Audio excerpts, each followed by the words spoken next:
Vous vous êtes peut-être posé la question de savoir comment le Padre Pio pouvait confesser si bien en quelques minutes.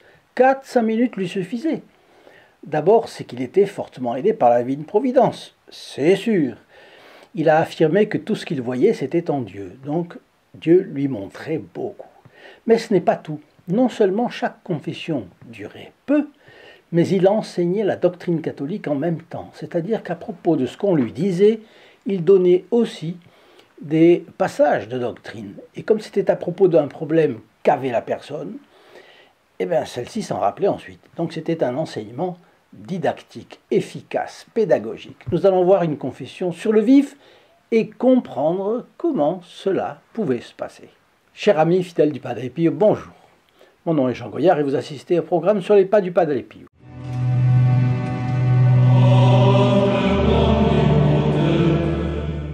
Aujourd'hui, comment le Padre Pio catéchisait-il pendant ses confessions? Expliquer en fonction d'un schéma rigoureux la méthode de confession du Padre Pio, c'est pratiquement impossible. Et pour cause, parce que c'était bel et bien un homme comme nous, mais qui agissait au gré de l'inspiration du Saint-Esprit, et parfois de manière totalement inexplicable, provoquant l'admiration et même l'émerveillement. Donc il était surtout un confesseur attentif à ses pénitents, diligent dans l'aide qu'il leur donnait, même s'il nous est complètement impossible de comprendre pourquoi il les traitait tantôt en médecin paternel, tantôt au contraire en juge austère. Il y a aussi le fait que les âmes sont très différentes, et qu'il y a des âmes qui sont d'un cuir un peu épais, et qu'il faut... il faut secouer, et puis il y en a d'autres qui sont au contraire très inquiètes et qui sont paralysées par l'idée de mal faire, etc. Et les âmes sont différentes. On ne peut pas traiter les personnes toutes pareilles. Ce serait vouloir entrer dans le mystère de Dieu dans lequel il vivait. Nous ne pouvons que nous en tenir aux faits, et voyons-les donc. Alors, je vous signale que les photographies, les livrets de prière du Padre Pio, les photographies également que nous avons à notre disposition, sont gratuites pour vous, en cadeau de bienvenue, vous voyez. Et en plus de ça, il va y avoir une réimpression. Donc, vous allez pouvoir en demander. C'est gratuit, le port est gratuit, les photographies et les livrets de prière du Padre Pio sont gratuits. Il suffit que vous les demandiez par téléphone. Le téléphone, c'est le 08 05 36 08 47, gratuit pour la France, coût d'un appel local pour les dom-tom, et pour nos amis habitants au Canada, le numéro est différent, évidemment, c'est le 1 844 398 88 67. Pour les autres parties du monde, eh bien, francophone, il faudra que vous nous envoyiez un mail et puis nous verrons ce que nous pourrons faire. Je vous signale qu'en fin de vidéo, je vous laisse une belle prière, qui est une prière pour obtenir l'amour de Dieu. Alors voilà notre Fiorette. Une femme dit un jour au Padre Pio: « J'ai honte de le dire, mon père, mais je crois que je vous aime plus que Dieu. » C'est un peu... toutes les situations se présentent en confession. Ah, très bien, dit le Padre Pio. Alors, allez dans le quartier voisin et dérobez vite quelque chose à quelqu'un pour moi. Choquée, la femme lui répond: « Que dites-vous, Padre? Vous savez que je ne peux pas le faire. » Avec véhémence, le Padre Pio rétorque: « Si, je sais ce que je fais, enfin, je sais ce que je dis, Allez au village et volez quelque chose pour moi. » « Ah mais non, Padre, je ne veux pas voler, c'est mal. » Alors, je sais qu'aujourd'hui, le relativisme est tel que nous avons oublié la frontière établie par Dieu entre le bien et le mal. Alors, les gens aujourd'hui parlent d'éthique, ils ne veulent pas parler de morale. Mais l'éthique, c'est une manière politiquement correcte, une manière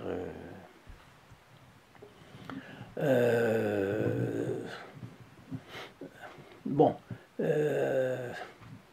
pour dire en fait la même chose, mais débarrassé du mot désagréable de morale. Or, il faut l'appeler un chat par son nom. Dieu a établi une frontière entre le bien et le mal. Et violer un de ses commandements, c'est toujours un péché. Si la matière est grave, qu'on le sait et qu'on y donne son consentement, en plus c'est un péché mortel qui prive l'âme de l'amitié de Dieu et de sa grâce. Il y a toujours une grâce qui est donnée, au moins la grâce de la conversion. Mais ce n'est pas la grâce surabondante qu'il y a dans une âme. Donc c'est grave. Comme vous le savez, c'est grave. Si la personne meurt dans cet état, elle va en enfer. Probablement. Si ce n'est pas un péché mortel, c'est un péché véniel. Et on ne doit jamais commettre volontairement un péché véniel. Pourquoi? D'abord parce que cela déplaît à Dieu, et ça suffit. Deuxièmement, parce que tout péché véniel tâche l'âme. Elle affaiblit en elle l'amour envers Dieu, et elle va rendre la pratique de la vertu plus difficile à cette âme. Et puis il y a une troisième raison, c'est que l'habitude du péché véniel fait que tôt ou tard, l'âme glisse vers la frontière entre péché véniel et péché mortel. Et le diable lui fera inévitablement passer la frontière entre les deux. Ne croyons donc pas que nos actes sont anodins, ne sont pas anodins. Il y a peu d'actes anodins. Il y a même des omissions désastreuses. Vous vous rappelez que Dieu nous demande de demander pardon pour nos péchés, en pensée, en parole, par action et par omission. Alors l'exigence du respect de la morale chrétienne va même plus loin. Prenons le cas d'une banale conversation entre amis ou en famille. Si un problème de morale est évoqué et soulevé devant un catholique et que personne ne présente la vraie doctrine de l'Église en la matière, eh bien le catholique a le devoir de la formuler, de dire que telle chose est bien, telle chose est mal. Il est obligé de le dire. Et ceci vous explique pourquoi la fille spirituelle du Padre Pio est si interloquée. Et on est comme elle, absolument effaré que le Padre Pio, qui connaît les exigences de la morale mieux que nous, émette une telle demande. Où veut-il en venir? Alors je reviens à notre Fioretti. Mais avant, je vous signale que dès que vous avez fini la vidéo, je vous donne rendez-vous dans la description de celle-ci, ici en bas, sous le lien st-padre-pio.fr, et je vous y présente plusieurs possibilités de répandre la vie et le message du Padre Pio afin qu'il arrache de plus en plus d'âmes aux griffes du diable. Pour plusieurs amis qui nous ont signalé qu'ils ne savent pas comment arriver à la description de la vidéo sur leur téléphone, eh bien je vous donne une petite explication. Vous avez cliqué sur la vidéo et vous entendez le son. Dans le haut du téléphone, vous avez la lucarne où vous voyez ce programme se développer et vous entendez la voix. Alors, en dessous, vous voyez le titre de la vidéo. Et si vous prolongez, vers la droite, dans une ligne imaginaire, vous trouvez au niveau de la ligne supérieure, vous voyez un petit accent circonflexe renversé, c'est-à-dire la pointe, un accent circonflexe, c'est comme ça. Ah ben oui, ça dépend. Oui, effectivement, ça peut dépendre. Un accent circonflexe. Ou bien il est renversé, je crois que c'est comme ça, la pointe vers le bas.